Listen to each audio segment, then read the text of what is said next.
यह आधी रात के बाद की बात थी जब एथन को एक अनजान नंबर से संदेश मिला। संदेश में बस इतना लिखा था, क्या तुम भूतों पर विश्वास करते हो? एथन हंसा, इसे एक मजाक समझकर नजरअंदाज कर दिया और जवाब दिया, नहीं। क्या मुझे करना चाहिए? कुछ सेकंड बाद एक और संदेश आया, अपनी खिड़की के बाहर देखो। एथन हिचकिचाया। उसका अपार्टमेंट 7वीं मंजिल पर था। बाहर केवल सुनसान सड़क थी जो टिमटिमाते स्ट्रीट लाइट की मध्यम रोशनी में नहाई हुई थी। उसने धीरे से झांका। पहले तो कुछ भी अजीब नहीं दिखा। फिर कांच के प्रतिबिंब में उसने कुछ देखा, एक परछाई। उसके पीछे उसका दिल जोर से धड़कने लगा। उसने झटके से मुड़कर देखा, लेकिन वहां कोई नहीं था। कमरा खाली था। घबराहट में उसने फोन उठाया, कांपते हाथों से टाइप किया, तुम कौन हो? उत्तर तुरंत आया, लाइट बंद करो, तब तुम मुझे देख पाओगे। एथन की सांस अटक गई। क्या यह कोई भयानक मजाक था? वह पुलिस को बुलाने के बारे में सोचने लगा, लेकिन संदेशों में कुछ था जो उसे आकर्षित कर रहा था।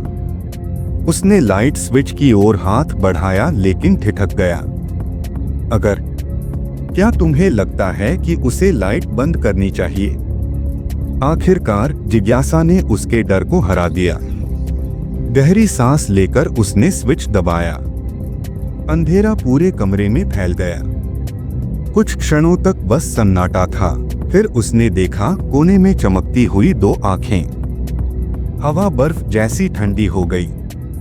कानों के पास किसी के सांस लेने की आवाज आई, मैं तुम्हारा इंतजार कर रहा था। एथन ने झटपट लाइट ऑन कर दी। कमरा फिर से रोशनी से भर गया, लेकिन जो भी वहां था अब गायब हो चुका था। फिर से फोन की घंटी बजी। नया संदेश था, तुम्हें ऐसा नहीं करना चाहिए था। अगर तुम एथन की जगह होते तो क्या करते? डर से उसका पूरा शरीर सुन्न हो गया। तभी फोन की स्क्रीन झिलमिलाने लगी और एक वीडियो अपने आप चल पड़ा। वह वीडियो एथन के ही कमरे का था। उसमें वह खुद अपनी बिस्तर पर सोया हुआ नजर आ रहा था। कैमरा एंगल देखकर लग रहा था कि यह वीडियो कमरे के अंदर से ही रिकॉर्ड किया गया था। उसके सोए हुए शरीर के पास एक परछाई खड़ी थी, एक अंधेरा धुंधला सा आकार। फिर वो परछाई कैमरे की ओर मुड़ी और जैसे ही उसका चेहरा स्पष्ट हुआ, एथन का खून जम गया। वह चेहरा उसका खुद का था। फोन उसके हाथ से गिर गया। कमरा जैसे सिकुड़ने लगा, हवा भारी हो गई। क्या वह सपना देख रहा था? क्या कोई इस पूरी रात उसके कमरे में था? स्क्रीन काली पड़ गई। आखिरी संदेश चमका, अब जागने का समय आ गया है। फिर उसके बेडरूम का दरवाजा चरमराया और धीरे धीरे खुलने लगा। तुम्हारे हिसाब से एथन को भाग जाना चाहिए या उस अज्ञात भय का सामना करना चाहिए? एथन का शरीर जैसे जड़ हो गया था। उसके दिमाग ने उसे भागने के लिए कहा, लेकिन उसके पैर कांप रहे थे। दरवाजा और खुला और उसके पीछे गहरा अंधेरा था। अंधेरे से एक फुसफुसाती आवाज आई, तुम यहाँ नहीं होने चाहिए थे। एथन लड़खड़ाया। उसने फोन की फ्लैशलाइट ऑन कर दी। रोशनी ने अंधेरे में कुछ अजीब आकार दिखाए, कुछ अमानवीय, भयानक, एक छाया जो धीरे धीरे इंसानी रूप ले रही थी। वह चीखते हुए पलटा, लेकिन तभी खिड़की के शीशे में उसका अपना प्रतिबिंब दिखा। लेकिन वह तो दरवाजे के पास खड़ा था, पर शीशे में उसकी परछाई हंस रही थी। फोन एक बार फिर वाइब्रेट हुआ। उसने कांपते हुए स्क्रीन की ओर देखा।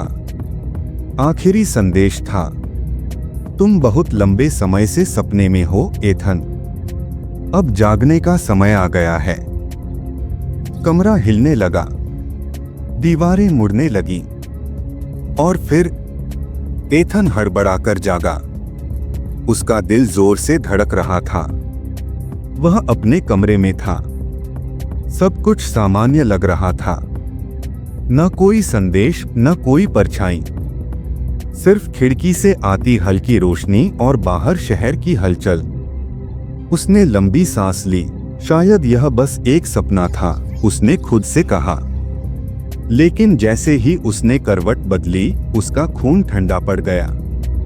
उसका फोन अब भी नाइट स्टैंड पर था। स्क्रीन जल रही थी। एक आखिरी संदेश चमका। अगली बार तुम जाग नहीं पाओगे।